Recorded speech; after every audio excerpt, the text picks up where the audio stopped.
नमस्कार दोस्तों, मेरा नाम राहुल है और हम लोग हिंदी विषय में एक चैप्टर पढ़ रहे हैं जिसका नाम है वाच्य। और इस चैप्टर में हम लोग कर्तृवाच्य और कर्म वाच्य को लेकर चर्चा कर चुके हैं, तो अब उससे आगे करेंगे और अगला जो है वो है भाववाच्य। तो आगे की जो चर्चा रहेगी वो भाववाच्य के आधार पर रहेगी। ठीक है, देखिए तो भाववाच्य बेसिकली होता क्या है, पहले ये समझ ले रहे हैं। तो क्रिया के जिस रूप से वाक्य का उद्देश्य केवल भाव ही जाना जाए वहां भाववाच्य होता है। मतलब जहां क्रिया कर्ता करे कर्तृवाच्य है, जहां कर्म करे कर्मवाच्य है, और जहां क्रिया भाव द्वारा की जाए वो भाववाच्य कहलाता है। इसमें कर्ता या कर्म की प्रधानता नहीं होती है क्योंकि भाव की प्रधानता होती है। इसमें मुख्यतः अकर्मक क्रिया का ही प्रयोग होता है। बड़ी इंपॉर्टेंट बात है, ध्यान से समझिएगा, बड़े काम की बात है ना। और साथ ही प्राय निषेधार्थक वाक्य ही भाववाच्य में प्रयुक्त होते हैं, यानी हमेशा निषेधार्थक वाक्य नहीं होंगे, लेकिन ज्यादातर ऐसा होता है कि भाववाच्य में ज्यादातर आपको मिलेंगे कि जो वाक्य मिलेंगे वो निषेधात्मक होंगे। जैसे कुछ उदाहरण के जरिए हम ये बात समझ लेते हैं। जैसे मुझसे अब बोला नहीं जाता है, मुझसे अब बोला नहीं जाता है। जहां आपकी शारीरिक सामर्थ्य कमजोर पड़ने का आभास होने लगे, समझ जाना कि उन वाक्यों में भाववाच्य की उपस्थिति पाई गई है। तो मुझसे अब बोला नहीं जाता है, तो यहां पे कौन सा हो गया, भाववाच्य। जैसे राम से चला नहीं जाता है, राम से चला नहीं जाता है। अब आम तौर पर तो देखो ये नेगेटिव होते हैं, लेकिन अगर मैं यहाँ पे एक वाक्य लिख दूं कि अब चला जाए, तो भी ये भाववाच्य ही होगा। तो सामान्यतः तो भाववाच्य के जो उदाहरण हैं वो हमेशा कैसे होंगे, नेगेटिव होंगे, निषेधात्मक होंगे। लेकिन जरूरी नहीं है। जैसे मैंने देखो एक साधारण वाक्य भी तो लिखा है, विधि सूचक वाक्य भी तो लिखा है। वाक्य पढ़ेंगे तो उसमें इनका प्रकार पढ़ेंगे, वाक्यों का अभी यहाँ वाच्य पढ़ते हैं। तो आम तौर पर देखो नेगेटिव होता है, लेकिन जरूरी नहीं है कि हमेशा नेगेटिव हो। देखो यहाँ पे ये नेगेटिव नहीं है, कैसा है, पॉजिटिव। तो याद रखना है भाववाच्य में भाव प्रधान होता है। और भाववाच्य की पहचान क्या है कि इस तरह के वाक्य की फीलिंग अलग होती है। जैसे मुझसे अब बोला नहीं जाता है, मुझसे अब पढ़ा नहीं जाता है, तो मुझसे अब याद नहीं किया जाता, मोहन से अब लड़ा नहीं जाता है, श्याम से अब खाना नहीं खाया जाता। ये सब बातें इस तरह की कहाँ आ जाएंगी, भाववाच्य के अंतर्गत आ जाएंगी। उम्मीद है आपको ये वाच्य वाला सिस्टम समझ में आया होगा। अब वाच्य का जो प्रयोग है वो तीन प्रकार से किया जा सकता है। एक कर्ता के रूप में कर्तरी प्रयोग, कर्म के रूप में कर्मणि प्रयोग, कर्ता कर्म दोनों के रूप में अथवा भाव के रूप में। कर्ता कर्म दोनों के रूप में अथवा भाव के रूप में, तो क्या हो जाता है, भावे प्रयोग। अभी पढ़ेंगे आगे, ध्यान से पढ़ेंगे।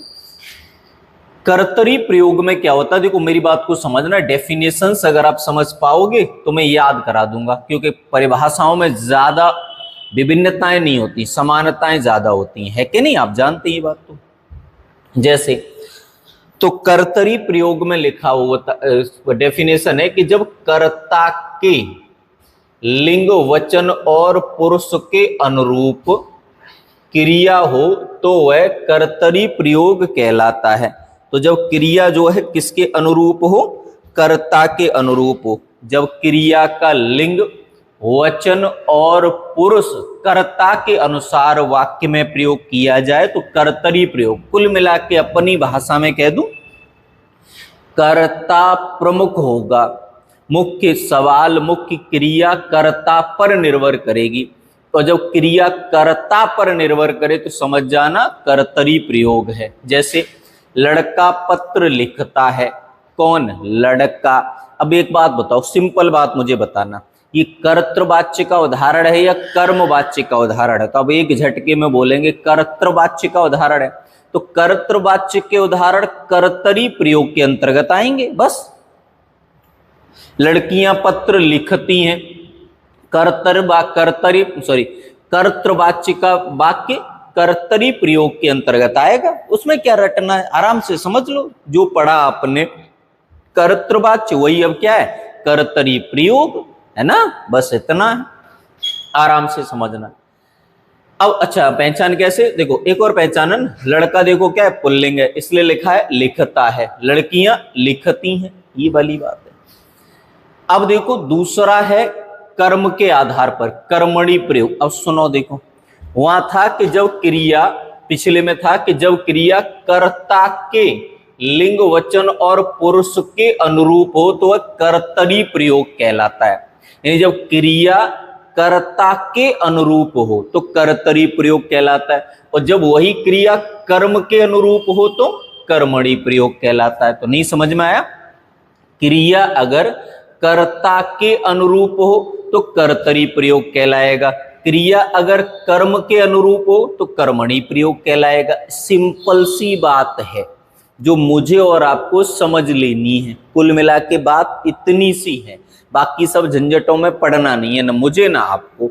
तो जब कर्ता के अनुसार लिंग वचन कारक बदलें, लिंग वचन पुरुष बदलें, तो समझ जाना कर्तरी प्रयोग है।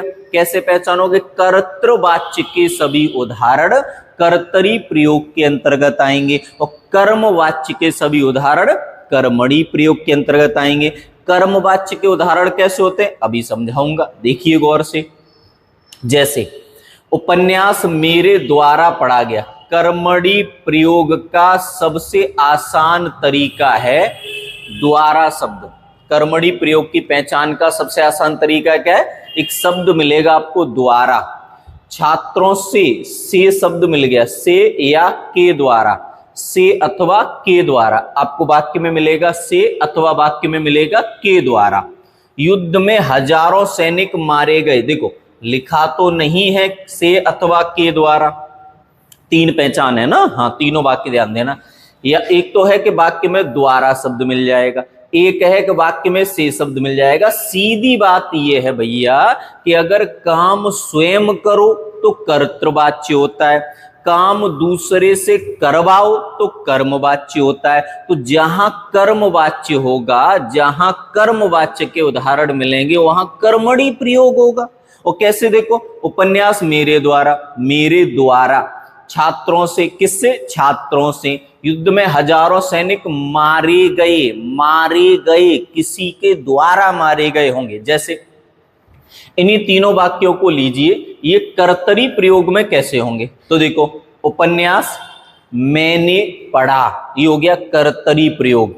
छात्रों ने निबंध लिखे, ये हो गया कर्तरी प्रयोग। युद्ध में हजारों सैनिक मरे, ये हो गया कर्तरी प्रयोग। समझ में आ रहा है कि नहीं आ रहा? उपन्यास मैंने पढ़ा, कर्तरी प्रयोग। उपन्यास मेरे द्वारा पढ़ा गया, कर्मणी प्रयोग। उपन्यास मैंने पढ़ा, कर्तृवाच्य, वाच्य भी तो याद रखना। उपन्यास मेरे द्वारा पढ़ा गया, कर्मवाच्य, कर्तृवाच्य, कर्मवाच्य है कि नहीं? छात्रों से निबंध लिखे गए, कर्मणी प्रयोग, कर्मवाच्य। छात्रों ने निबंध लिखा, कर्तरी प्रयोग, कर्तृवाच्य। वाच्य और प्रयोग में विभिन्नता नहीं है। अगर प्रयोग पूछे तो आराम से बता दीजिए, कोई कंफ्यूजन नहीं होना चाहिए आपको, मेरे हिसाब से तो नहीं होना चाहिए।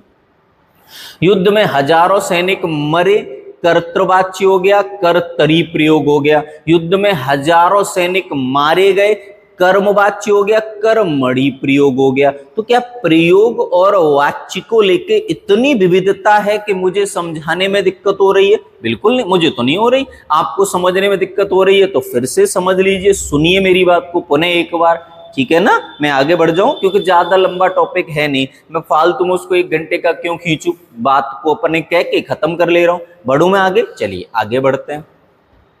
अब आ जाता है आपका भावी प्रयोग। देखो भावी प्रयोग में क्या होता है, ये इंपॉर्टेंट बात है।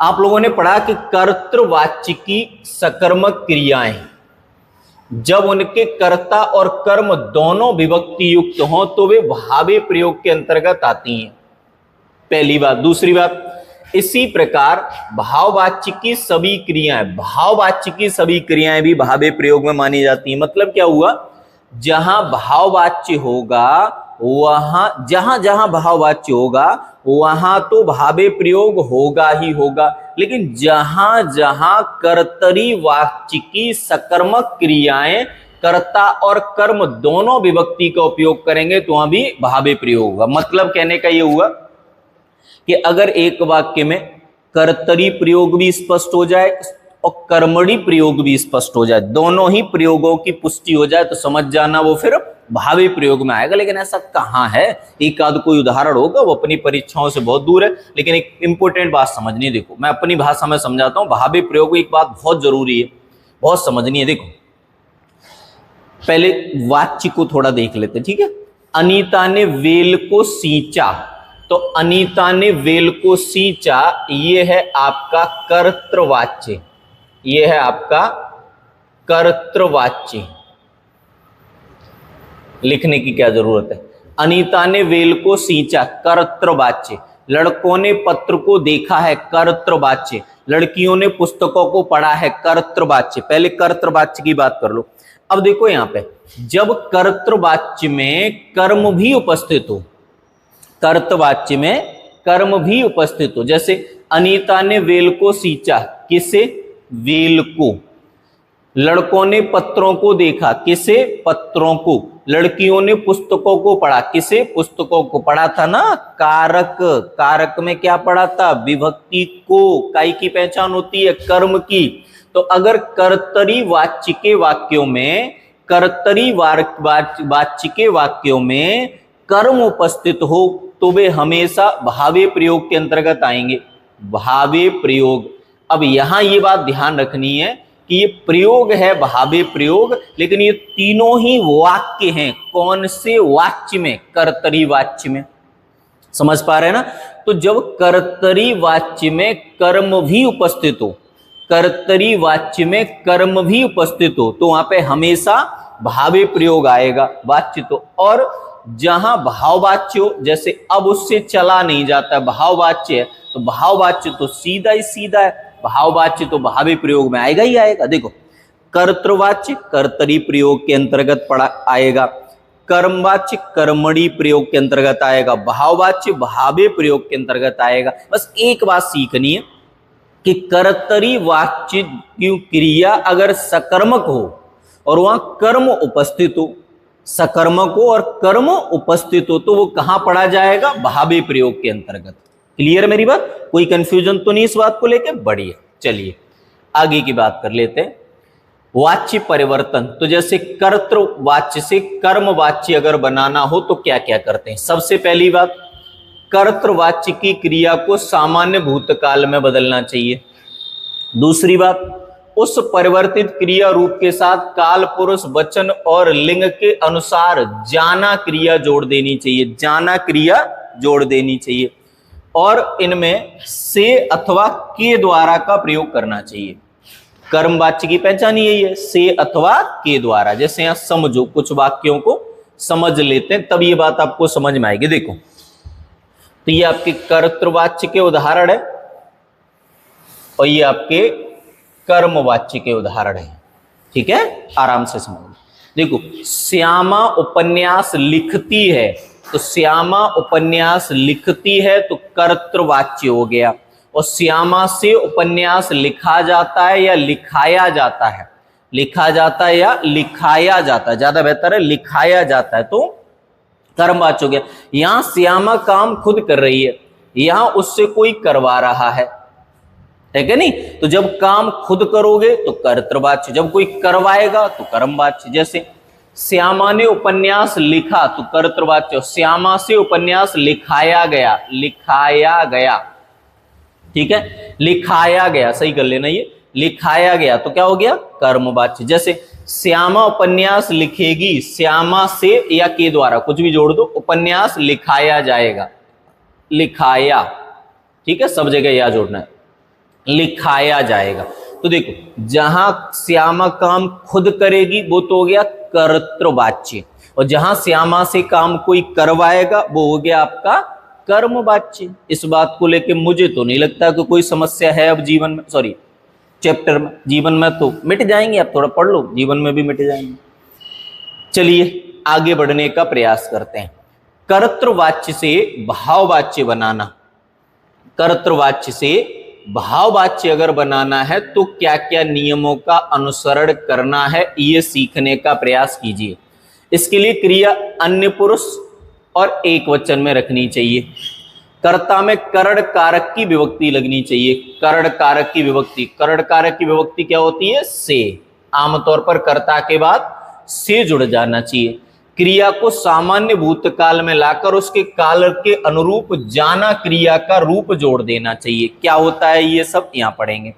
इंपोर्टेंट बात यह है कि आवश्यकता अनुसार निषेध सूचक नहीं का प्रयोग करना चाहिए। किसका प्रयोग? नहीं का प्रयोग करना चाहिए। क्लियर है मेरी बात? चलिए देखिए, जैसे बच्चे, ये इधर के उदाहरण कर्तृवाच्य के, ये भाववाच्य के, ठीक है। तो बच्चे नहीं दौड़ते हैं, बच्चों से दौड़ा नहीं जाता है। बच्चों से दौड़ा नहीं जाता है तो भाववाच्य, बच्चे नहीं दौड़ते हैं तो कर्तृवाच्य। पक्षी नहीं उड़ते हैं, कर्तृवाच्य। पक्षियों से उड़ा नहीं जाता है, भाववाच्य है। बच्चा नहीं सोया, कर्तृवाच्य। बच्चे से सोया नहीं जाता है, भाववाच्य। देखो कर्ता के बाद सब जगह से शब्द जुड़ जाएगा, करण कारक की विभक्ति जुड़ जाएगी। सिंपल सी बात है। देखो अब यहाँ बच्चे नहीं दौड़ते हैं, कर्तृवाच्य है। बच्चों द्वारा नहीं दौड़ा गया, कर्मवाच्य हो गया। बच्चों से दौड़ा नहीं जाता तो यही। तो जब मन है स्थिति कमजोर हो जाए, शारीरिक स्थिति कमजोर हो जाए, शारीरिक शिथिलता जहां दिखाई दे, समझ जाना कि वह उदाहरण हमेशा किसके हैं? भाववाच्य के हैं। क्लियर है मेरी बात? ये छोटा सा चैप्टर था, खत्म हो गया।